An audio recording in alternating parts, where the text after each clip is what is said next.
চল, খিদে পাচ্ছে, কিছু খাওয়া যাক। চল চল।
যে খাতায় আমি কবিতা লিখি তার এক পাশ ছিঁড়ে মা ফর্দ করে, ভাবে ফাঁকা সাদা, কিন্তু পেছনে লেখা থাকে আমার আর মায়ের কথা।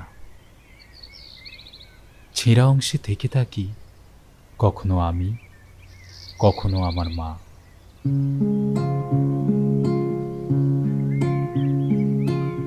গোরা, কি সুন্দর লিখিস রে তুই। তোর লেখাগুলো শুনলে না হারিয়ে যেতে ইচ্ছা হয় জাস্ট। আমার ছেলে বলে বলছি না, ও ছোটবেলা থেকে খুব ভালো লেখে, কিন্তু ওর কেউ কদর করলো না। কদর করবে গো মা, সবাই কদর করবে। তুমি এবার চাটা দাও তো। এই নে।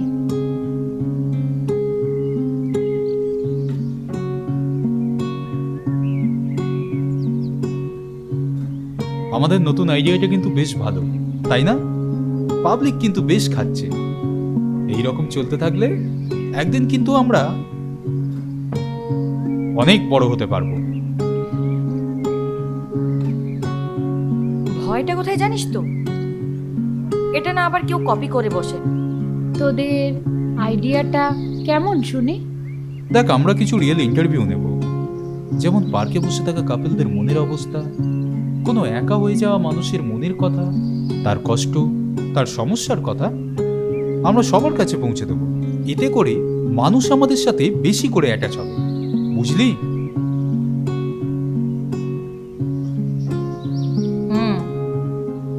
বুঝলাম, দারুণ আইডিয়াটা। তোদের এই জুটি যেন না ভাঙে, তোরা এইভাবেই চিরকাল কাজটা মন দিয়ে করে যাস।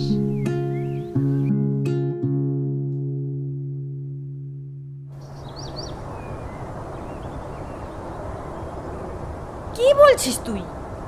একটু ভেবে বল, যাতে আমি বুঝতে পারি যে তোর ভাবনার একটা গুরুত্ব আছে। কি এমন বাজে কথা বলেছি তোকে? এভাবে ভাবা কি অন্যায়? তাই বলে চিরকাল? অসম্ভব ব্যাপার। আমরা তো চিরকাল এভাবে ব্যাচেলর থাকবো না। আরে সেটা তো আমিও চাইছি না। মানে একটু সরাসরি বলতো। এই দাঁড়া দাঁড়া দাঁড়া, তুই কি বলতে চাইছিস বলতো?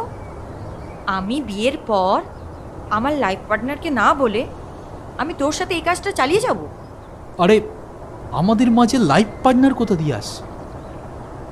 ও বুঝেছি, সরি রে। তুই তাহলে আমাকে চিনতেই পারিসনি। তুই আমাকে নিয়ে আকাশ কুসুম একটা স্বপ্ন দেখে ফেলেছিস। শোন, তুই আমার ভালো বন্ধু, ভালো বন্ধু হয়েই থাকবি, এর বেশি আর কিছু না।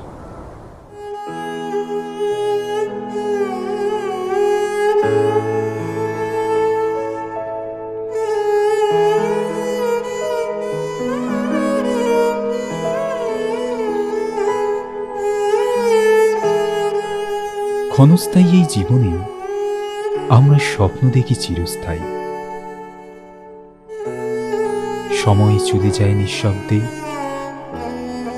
তবু আশাগুলো থেকে যায় অবিনাশী।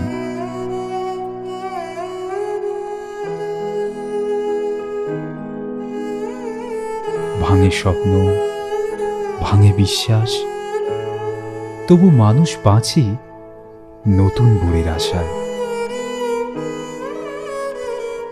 এই তো জীবনের নীরব গল্প। তুমি ভালো থেকো প্রিয়, ভীষণভাবে ভালো থেকো।